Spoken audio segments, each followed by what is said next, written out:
Lawyers for 4 members of the 2018 World Junior Hockey Team have confirmed the players are facing sexual assault charges that stem from an alleged assault that happened in June 2018.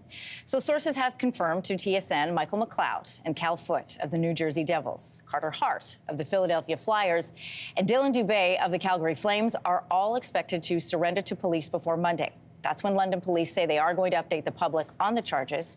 Former NHL player Alex Formenton turned himself in over the weekend. For a closer look, we are joined this morning by Dawn Moore, professor of criminology at Carleton University. And Dawn is also a hockey mom, a sexual assault survivor, and a prisoners' rights activist. Welcome to your morning. Good morning, Anne. Thank you.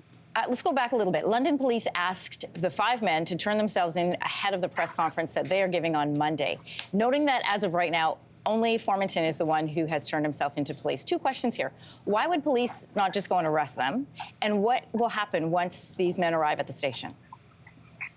Why wouldn't police just go and arrest them? My guess was that they probably already had a backroom deal with the lawyers that would see the 4 men turning themselves in anyhow.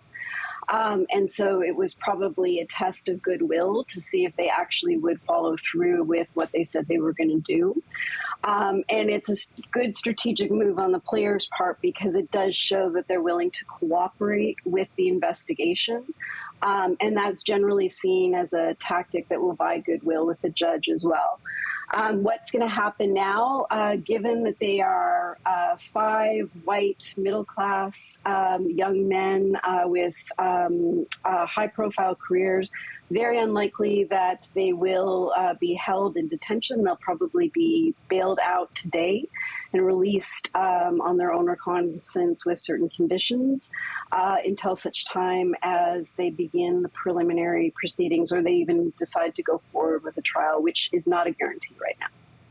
In a sexual assault case, and this is important for people to know, is it police or the alleged victim who brings this case forward?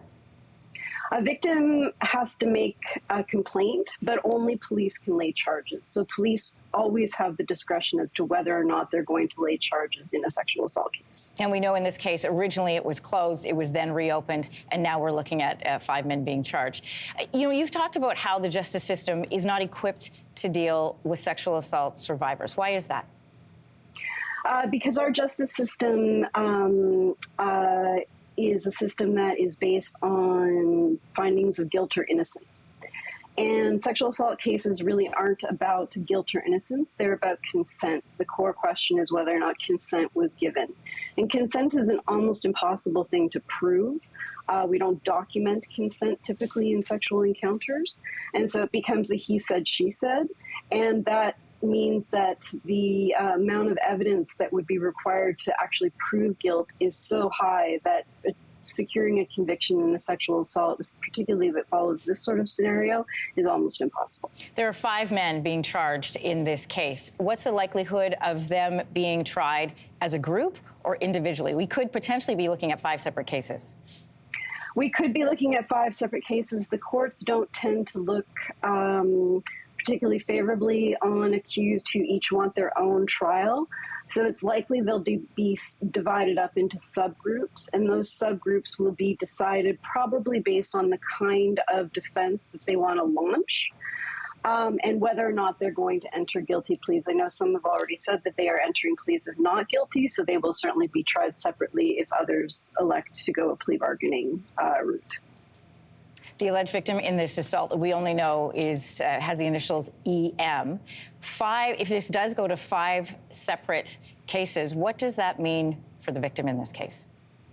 It could mean that EM has to tell her story at least 5 more times, but let's keep in mind that this investigation has been going on since 2018. And so in any average sexual assault case, even before you get to the courthouse, the victim will have had to tell their story between 15 and 20 times.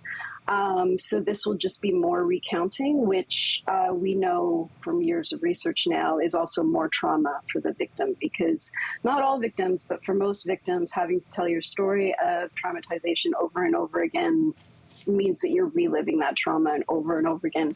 Not particularly good in terms of recovery from that kind of violent encounter. Dawn Moore, I want to thank you for joining us this morning. Appreciate it. Thank you so much. Hey, thanks for watching. If you liked this, be sure to subscribe here, or you can check out more Your Morning videos right here.